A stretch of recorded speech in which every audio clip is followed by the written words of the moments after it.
কিন্তু যেটা প্রফেসর ইউনূস যেটা বলছেন সেটা আমি বলি, আমাকে নিয়ে দুইটা কথা বলা হয়েছে। হ্যাঁ। কোথাও মাস্টারমাইন্ড শব্দটি ইউজ করে না। Mastermind is a bad word. Mastermind is a word, আপনি বলবেন হত্যাকাণ্ডের mastermind. Mastermind always bad word. Professor Yunus mastermind শব্দটা জনাব আলম, মাস্টারমাইন্ড ব্যাড ওয়ার্ড না, কারণ মাস্টারমাইন্ড বলতে বুঝায় হচ্ছে কুশীলব। অনেক সময় আপনি এই যে এখন বিশ্বকাপ চলতেছে, আপনি দেখবেন একটা টিমের ধারণা চেঞ্জ করে দেওয়ার জন্য একটা মাস্টারমাইন্ড শব্দ ব্যবহার করে। জি, আমার কাছে শুনে আমি বলি মাস্টারমাইন্ড শব্দটা শুনে আমার কাছে খারাপ লাগে না। আচ্ছা, আপনি বলেন, আপনি বলেন, আমার প্রশ্ন। খালেদ ভাই, আমি বলি ফাজিল মানে হচ্ছে মানে যারা না, ফাজিল মানে ডিবি পাস না, ডিবি পাস না রে ভাই। ফাজিল মানে হচ্ছে যার মধ্যে ফজিলত আছে। না, যে ফজিলত আছে, এই যে আপনি যেগুলো বলতেছেন, এটাই হচ্ছে যে ফাজিলের মিনিংটা বদলে গেছে। মানে ফাজিল মানে হচ্ছে যার মধ্যে ফজিলত আছে, যার মধ্যে মর্যাদা আছে, যে মর্যাদাবান হইলো তাকে ফাজিল বলে। এটা ডিগ্রি পাস। আমি যোগাযোগের ছাত্র ভাই, আমি কোনোটেটিভ মিনিং আর ডিকশনারি মিনিং এর সেমেটিক মিনিং এর তফাৎ বুঝি। আমি তর্ক করব না, আমি শুধু দুইটা স্টেটমেন্ট, হ্যাঁ আপনি বলেন তো, হ্যাঁ মেক করি। হ্যাঁ বলেন, দুইটা স্টেটমেন্ট মেক করি। আমাদের শফিকুল আলম ভাই যে স্টেটমেন্টটা দিয়েছেন অ্যাবাউট মি, এবং প্রফেসর ইউনূস যেটা দিয়েছেন, এখানে মাস্টারমাইন্ড শব্দটাই বলেন। স্যার খুবই ক্যাটাগরিক্যালি শব্দটি ইউজ করছেন, ব্রেইন বিহাইন্ড। হ্যাঁ, এবং এই ব্রেইনস বিহাইন্ড আপনি যে কোনো ওয়েস্টার্ন ডিবেটে বা পলিটিক্যাল তর্কে এটা বলে যে হ্যাঁ, he is one of the মানে কি বলা যায়, people who have thought about these things. Okay. তো বিষয় হচ্ছে এটাকে বাংলাদেশে যে ফ্রেমিংটা করেছে, it has মানে made so much difficulty for me. So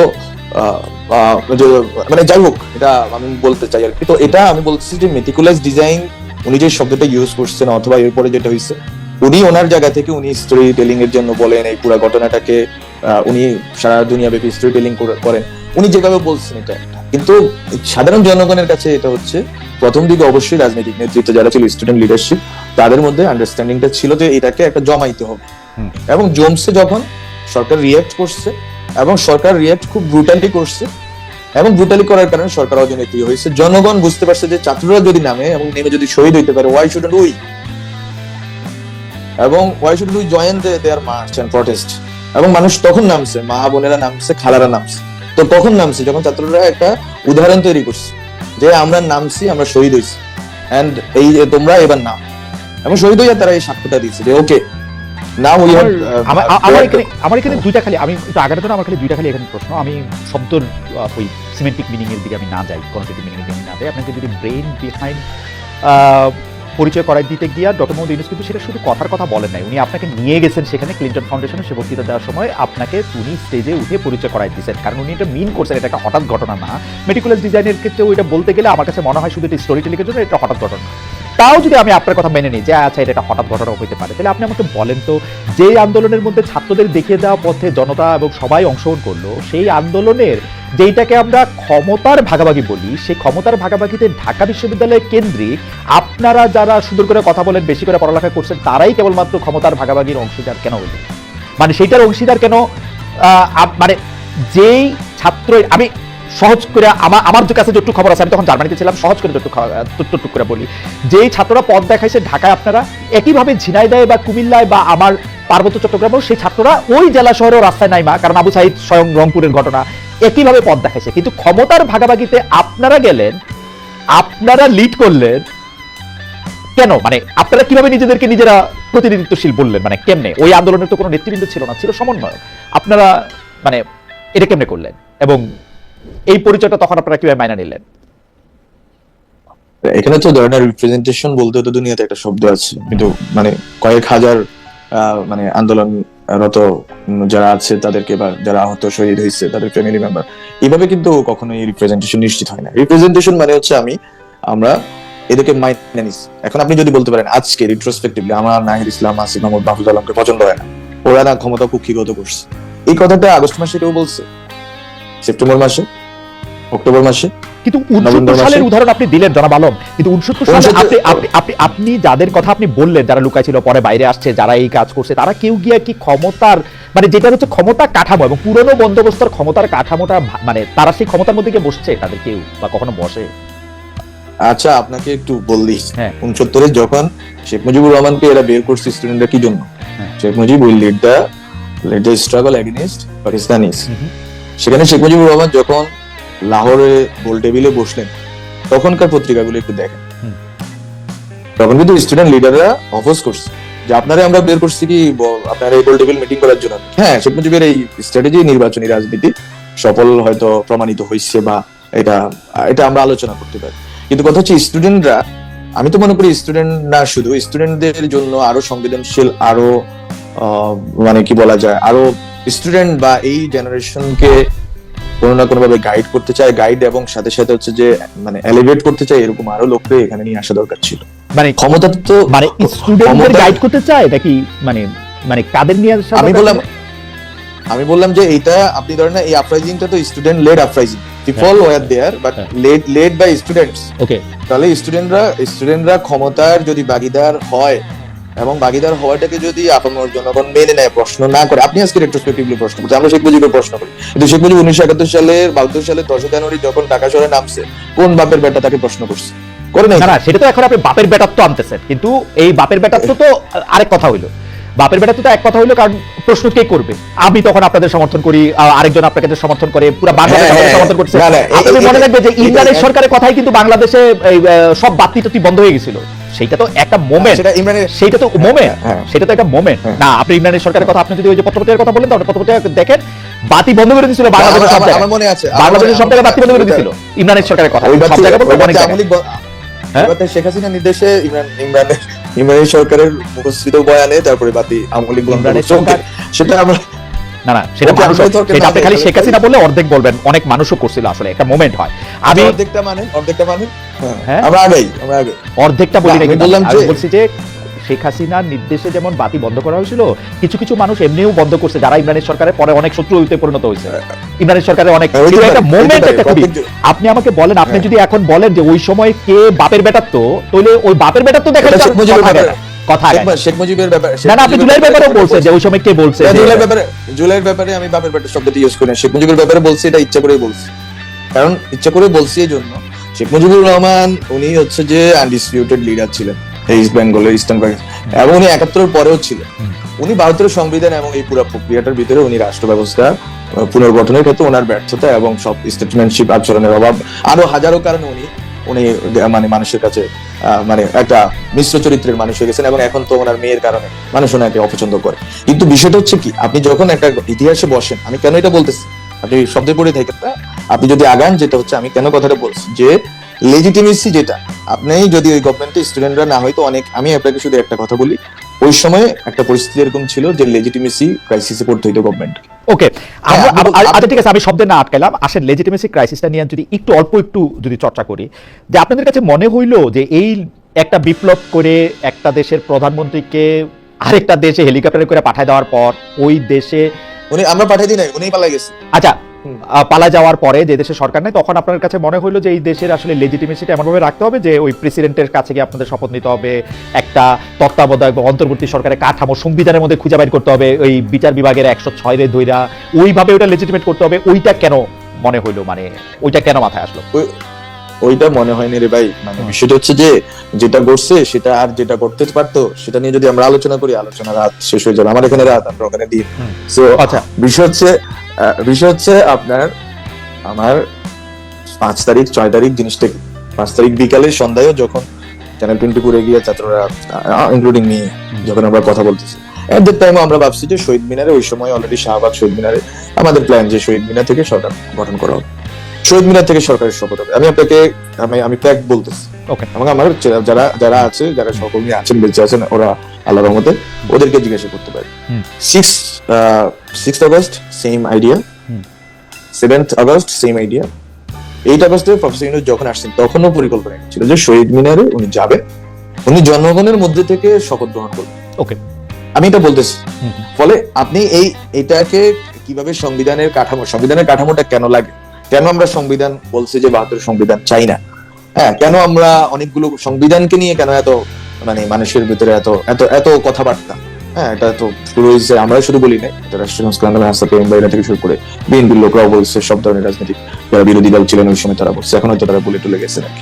তো বিষয় হচ্ছে আপনার, তাহলে প্রশ্নটা কি, আপনি সংবিধান এক্সট্রা কনস্টিটিউশন বা কনস্টিটিউশনের বাইরে গিয়ে একটা সরকার গঠন করবেন, গঠন করে ওটাকে পরিচালনা করবেন। ওই ক্ষেত্রে 5 তারিখে যখন সারাদিন মিটিং হয় রাজনৈতিক দলগুলোর সাথে, স্টুডেন্টদেরকে বাদ দিয়ে, এবং রাজনৈতিক দলগুলোর সদিচ্ছা, আমি রাজনৈতিক দলগুলো তো শুধু বিএনপি বলতেছি না, জামাত ইসলামী, তো তারা মিলে যখন এই সভা মানে মিটিং করেন এবং ওই মিটিং এ ছাত্রদের প্রতিনিধি নামে কয়েকজনের 2-3 জনকে নিয়ে যাওয়া হয় যারা আসলে ভুয়া, এবং ছাত্রদের মানে ভুয়া বলতে কিছু নাই, মানে তারা আসলে ছাত্রদের ওই অর্থে যেটা সংগঠন ছিল বা যে কাঠামো ছিল ওই কাঠামো তারা এটা কি বলা যাবে ওই ছাত্র প্রতিনিধিরা কারণ এটা আপনি বলতে চান না, এটা আপনি চাইলে দেখতে পারেন, Okay, okay. অনলাইনে এটা আছে, দুইজন গেছে, এটা ওই দিনের নোটেও আছে, বঙ্গভবন থেকে যে প্রেস রিলিজ পাঠানো যে ওখানেও আছে। তাহলে কি So you can বলবেন see that. বলবেন আমাদের দর্শকদের না, আমার তো নাম মনে নাই রে ভাই। আচ্ছা ঠিক আচ্ছা মনে নাই রাখতে আচ্ছা পারবো না, ঠিক আছে ওকে হ্যাঁ। ওকে নাম মনে রাখতে পারবো না, কিন্তু আমি আপনাকে রেফারেন্সটা দিয়ে দিলাম বঙ্গভবনের ওই দিনের প্রেস রিলিজ, ওকে প্রেসিডেন্ট অফিস থেকে যেটা বের হয়েছে। তাহলে বিষয় হচ্ছে এই সব প্রক্রিয়া কিন্তু চলমান ছিল। এখন ছাত্ররা কতটুকু বিপ্লবী হইতে পারে আছে, তো মানুষের মধ্যে এই প্রশ্ন রিয়েল কারণে আছে, মানুষের হতাশা, এক ধরনের আশাভঙ্গের কারণেই আছে যে আসলে বিপ্লবী সরকার সম্ভব ছিল। আমরা তো বলি নাই যে বিপ্লবী সরকার সম্ভব না, আবার বলি নাই যে বিপ্লবী সরকার করাটাই আমাদের মানে আমরা করতে পারতাম কিন্তু করি নাই, এটাও কিন্তু বাস্তবতাকে পুরোপুরি ব্যাখ্যা করে না। কেন বলি, এটা এতটা জটিল একটা পর্ব, এই 5 আগস্ট থেকে 8 আগস্ট পর্যন্ত, এটা যে যতভাবে বলুক আমি মনে করি যে প্রত্যেকটাই কোনো না কোনো সত্যকে ধারণ করবে, অনেকগুলো সত্য মিলে এটা নিয়ে একদিন কথা হবে। আজকে হয়তো আমি বলতেছি, আরেকজন বলবে, তখন হচ্ছে এটা একটা পুরো সত্যটা চিত্রটা আপনি পাবেন। কিন্তু আমাদের স্টুডেন্টদের জায়গা থেকে যদি আপনি শুনতে চান, আমরা আসলে চাইছি একটা পরিবর্তন সরকার, এই সংবিধানের কাঠামোর ভিতরে যাতে আমরা না ঢুকি, সেটা আমরা চাইছি। ওকে তারপরে আমরা স্টুডেন্টরা চাইছি। তারপরে এটা একটু তারপরে হচ্ছে যে আপনাকে বলি, বাংলাদেশের অবস্থা 5 আগস্ট থেকে 8 আগস্ট আপনি যদি ওই সময় দেশে থাকতেন দেখতেন, তখন প্রশ্নটা হয়ে গেছে that quote unquote stability and peace. আপনি হিন্দুদের উপর হামলা, আপনি এর পরবর্তীতে আপনি 8 আগস্টের পরেও যদি দেখেন, একটা দীর্ঘ সময় পর্যন্ত একটা অস্থিরতা, এই অস্থিরতা কিন্তু যে কোনো গণঅভ্যুত্থান বিপ্লবের পরে এই অস্থিরতাটা হয়। এই অস্থিরতাটাকে আপনি মানে কনসলিডেট করার জন্য সাংগঠনিক ফোর্স আপনার ছিল, আমাদের ছিল না। আমাদের পুরা বাংলাদেশে যে বিপ্লবী ফোর্স থাকা দরকার, যাদেরকে দিয়ে আপনি কনসলিডেট করবেন পাওয়ার, এবং পাওয়ার কনসলিডেট করে একটা সরকারকে আপনি নিয়ে আসবেন, যে সরকার খুব দ্রুততার সময়ে কিছু সংস্কার, কিছু গুরুত্বপূর্ণ পরিবর্তন, রাষ্ট্রীয় প্রতিষ্ঠানগুলো পরিবর্তন করে নির্বাচন দিবে। সেই প্রাতিষ্ঠানিক সাংগঠনিক কাঠামো আমাদের ছিল না। আমাদের ছিল lakh lakh millions of people যারা হাসিনাকে পতন করতে চাইছে, কিন্তু তাদেরকে দিয়ে আপনি এই পুরা ঘটনাটা একটা বিপ্লবী সরকার গঠন করে এটাকে সাস্টেইন করাবেন, সেটা তো আমরা পরেও পারি। যদি প্রফেসর ইউনূসের গভর্নমেন্টের, আমাদের গভর্নমেন্টের যদি আপনি ব্যর্থতার যদি একটা কারণ যদি কেউ শুনতে চায়, আমি বলবো এটা হচ্ছে পলিটিক্যাল কমিউনিকেশন ডিসঅর্ডার। যে আমরা কমিউনিকেশন করতেছি কার সাথে? আমরা 8 আগস্টের পরে আমরা গভর্নমেন্টে, আমি তো গভর্নমেন্টে ঢুকছি 28 আগস্টে, আমি স্যারের সাথে আমি ছিলাম হচ্ছে as a specialist, I had to deal with many political issues. তখন আমরা কিন্তু কল দিতাম বিএনপি নেতাকে। আমাদের তো কোনো নেতা নেই ভাই, আমাদের তো হচ্ছে সাধারণ জনগণ তো বিএনপিও করছে, জামাতও করছে, কেউ আওয়ামী লীগ ফ্যামিলিরও ছিল, কেউ হচ্ছে বিভিন্ন ধরনের মানুষ। সেটা এক শিলা মানুষ না, মনোলিথিক না, তারা একটা চিন্তা না, একটা কাঠামোবদ্ধ কিছু না, তারা তো 10 ধরনের। যখন শ্রমিক অঞ্চলে অনেকগুলো ভায়োলেন্স এবং অস্থিরতা তৈরি হয়েছে, এবং সরকারকে তো এগুলো মানে মোকাবেলা করতে হবে, কারণ আমাদের শ্রমিকদেরকে টিকাইতে হবে, শ্রমিক প্রতিষ্ঠানগুলো টিকাইতে হবে, গার্মেন্টস এটাকে ঠিক করতে হবে।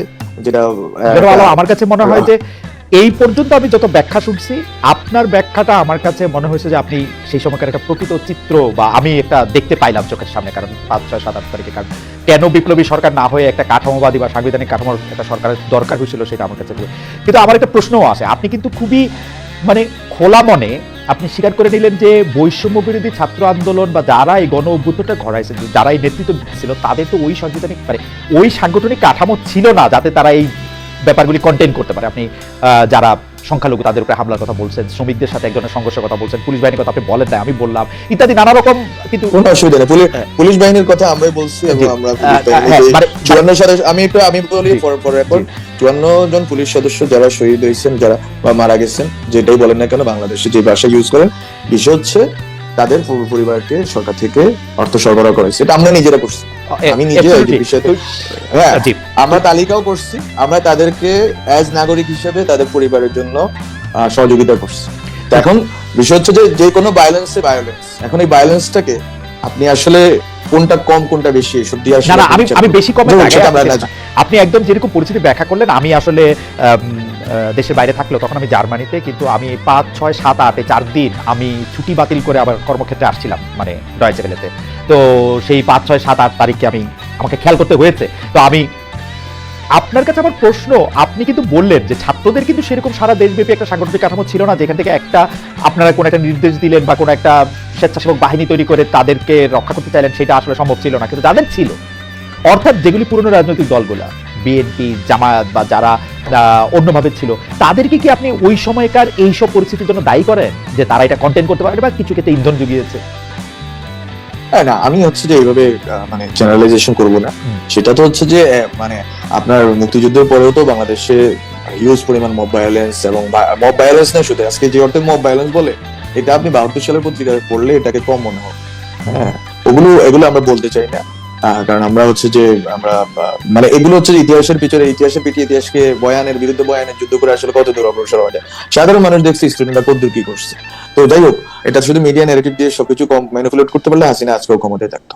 তো মিডিয়া যারা চেষ্টা করতেছে, এই চেষ্টা আসলে ফলপ্রসূ হবে না। সাধারণ ছাত্ররা কিন্তু ঘরের ভিতরে আছে, যেই মা জন্ম দিচ্ছে ওই মায়ের সাথে আছে, যেই বাবা জন্ম দিচ্ছে ওই বাবার সাথে আছে, যে চাচা দেখছে ওরে দেখছে এতদিন ধরে ওর সাথে আছে। তাহলে ছাত্রদের বিরুদ্ধে আপনারা হচ্ছে যে অনেকগুলো ন্যারেটিভ সেট করবেন আর সাধারণ জনগণ এটা বিশ্বাস করবে, এটা সম্ভব না। তো যাই হোক, সেটা করুক, কিন্তু বললাম যেটা যে 72-এর পরে এই ঘটনাগুলো ঘটছে, এটাকে কন্টেইন করার যে প্রশ্ন হচ্ছে কন্টেন্টটা সাধারণ জনগণ করছে। আপনি যদি জানার চেষ্টা করেন, আমি মনে করি ওই সময় জিনিসগুলো ডকুমেন্টেড হওয়া দরকার ছিল। আমি জানি না কেউ করছে কিনা, ডাকাত আসবে, র আসবে, বা বিভিন্ন রকম অনেক ধরনের গুজব সত্য মিলিয়ে যে অবস্থা তৈরি হয়েছে, বন্যার পরিস্থিতি তৈরি হয়েছে, একবারে 2 সপ্তাহ করে তো বন্যা হয়েছে বাংলাদেশ।